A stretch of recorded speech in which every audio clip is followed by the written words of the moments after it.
Welcome into Sosa Steam Room. Today we're talking David Ross, the Bears' misery, the World Cup of Hockey, and Bulls Media Day.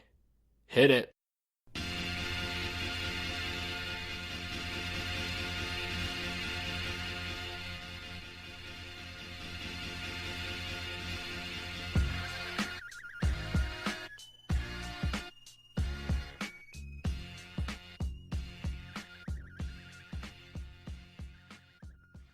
What's up, everybody? My name is Drew Edstrom, and the other co-host of this podcast is Blake Van Pocky. Blake, anything to say to the people?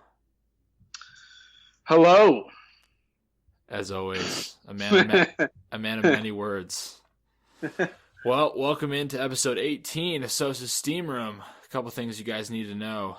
Shoot us some emails at sosasteamroom@gmail.com. We have Twitter, Facebook, and Instagram accounts. Just search Sosa Steam Room.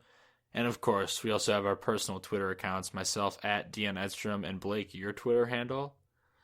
At Soldierfield BLG. BLG. And, of course, sosasteamroom.com. Check that out. It's a good place to go if you're bored. Yeah, it is. On a Wednesday or a Tuesday or any day, really. If you're bored and you're like, hey, that website, the little icon at the top is Blake's face. So that's pretty exciting. That is exciting.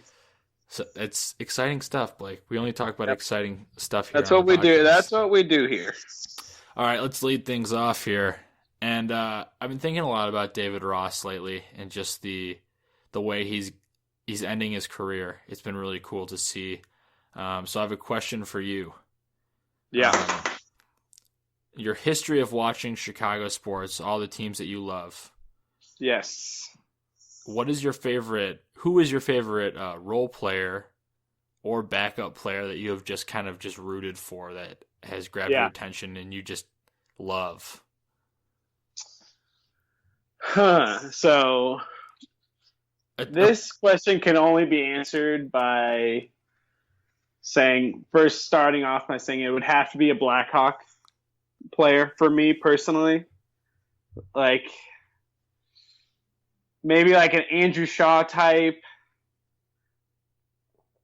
I'd put up there. I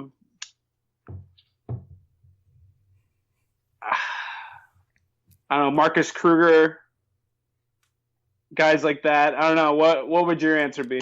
I have kind of a couple weird answers for you. Yeah. So, I mean, it's going to be a Bull. Obviously, the Bulls are my favorite team of all time. Obviously. And I just love Brad Miller. I absolutely love Brad Miller. Such a weird thing, but when I actually am with you. I love Brad Miller as well. When Brad Miller was on the Bulls, just watching him pass the basketball and be that father figure to Joakim Noah, that was really fun. I miss the Sacramento version of Brad Miller. Of Brad Miller with the dreads. With the headband. Bring back the dreads and the headband. We love Brad Miller. Brad Miller one for me. No Sione, another big one for me. No Sione? Yeah. Oh my god. Do you remember No Sione? Heck yeah. Oh my gosh. Dude was a gamer. Played hard every game. I loved it. I love him. Also, shout out to Kurt Thomas, Big Sexy. Another role player on the Bulls that I like. Nate Robinson also on that list. Yeah. But, that's just me. I'm a weirdo. But moving completely opposite. No, thank you. From the Bulls, let's talk about the Cubs. And I want to ask you. Yes. I got a bunch of questions for you. And this season has been filled with fantastic moments. Lots of good moments. So, what is your favorite moment from the season so far? Ooh, that's a tough one. I mean, this season has literally been filled with just so many good moments. I would probably go ahead and say the walk-off to clinch. With or Montero? the day after they clinch was a pretty good moment. And that's just recent history. I'm trying to think back to like April April they were beating everyone pretty handedly, so there wasn't that many like noticeably good games where they struggled a little bit to win. But Yeah, you want me to yeah, give you one of mine? give me the list. Yeah, All right. Arrieta's no hitter for me is on top of that list just because of the night that it happened yeah. and what was going on that night. Mm-hmm. I don't know if you remember this, but I was at your apartment when he threw Oh the no hitter. yes. So just to give a little backstory, I was at Blake's apartment Yeah. and I was sitting there watching the game, and the guys were going out or whatever, and they were going to go out to some bar. And I had work the next morning pretty early, so I'm like, I just can't go out because I know if I go out, like I just don't want to be tired for the next morning. And so I sat there on Blake's couch while they were gone and just watched the no hitter happen. And I didn't move the entire time. Thank God you didn't move. I stayed there, and I was texting Blake, and I'm like, dude, this is happening. Like, this is actually happening right now. And it was just so funny to me that I was just there in someone else's apartment by myself watching this game. Yeah, I remember that night. I remember around like the fifth inning, I think we left. Mm-hmm. And I brought it up, but like I didn't say it. And I remember all night I just didn't say it. And I think that was the key to the no-hitter. So you're taking credit for Jake Arrieta's no-hitter. I'm taking credit for that. Well, you should, Blake. It's all that because was a crazy night. That same night, the Blackhawks won in overtime in Game 5. I remember that. I remember that too. That was a good. It was a good night. That was the cane. It was a real good night for Chicago sports. And it was a good night for Blake's couch because I was just hanging out there on Blake's couch. I would put that probably at the top of my list too. The thing is, like, we saw it last year too in LA, so it was kind of fresh.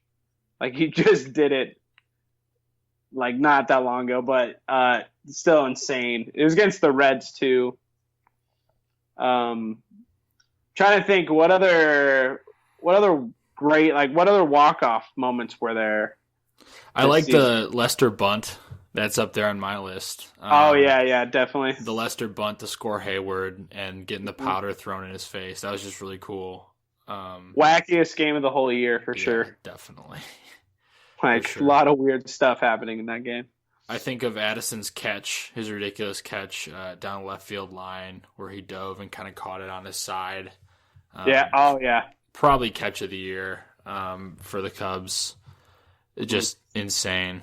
It's been a bunch of good moments, and I think a lot of those good moments came from Mr. Chris Bryant. And we could talk about Chris Bryant all day and how he's going to be the NL MVP, and I don't think it'll be close. Well, time out there because I would say it's not going to be close. I looked at some numbers today too.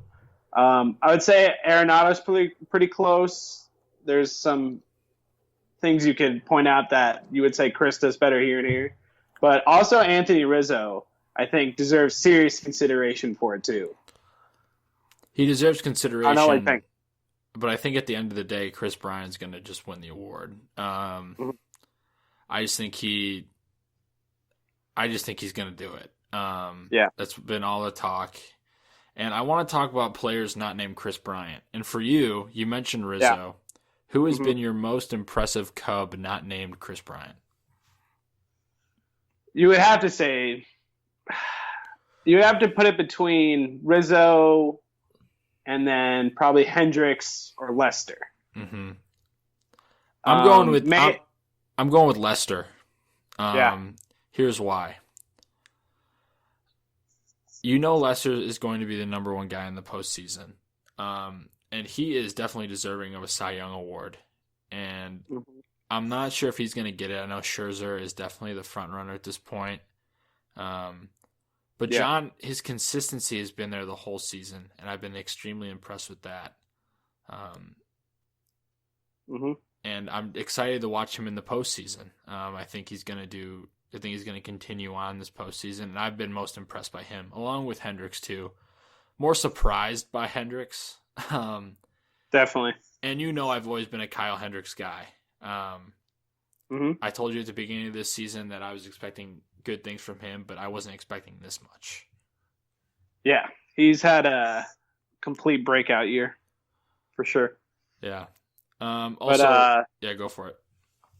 On Lester specifically, he looks like that guy right now who was in 2013 playing for the Red Sox and basically carried that team to a title. He looks like that, John Lester, right now.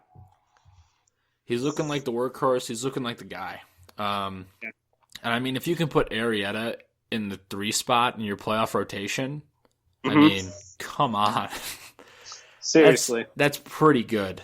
And it looks like Arrieta is starting to figure it out a little bit again. Yeah. I don't know if you watched his last start, but he was looking like his former self for sure. I did. The command was much better. And what I read after the game was Miguel Montero is going to be his catcher in the postseason. That's pretty much, I think, what's been decided after that start. And I think it's smart because Miguel basically told Jake, listen, let me think, you just pitch. And I think that's pretty telling. And I think that's big. If Arrieta can command that fastball and then set up his off-speed pitches, he's looking like old Jake. So, and that's like, and I hate how people, and I just did it, I've been calling Jake old Jake. He's still very good. It's just he's not at the same level of dominance. It's not like he's a bad pitcher. It was that regression, that inevitable regression that you knew was going to happen at some point because he was playing so far ahead of everyone else for a while. You knew he was going to come down to earth at least a little at some point, And but he's starting to gear back up. I really like how Joe Madden has kind of eased this team into the playoffs in a way. They're still playing all their starters, and they're playing well right now. And I like how they're kind of building momentum towards the postseason. I mean, it's fall training. That's something I saw today.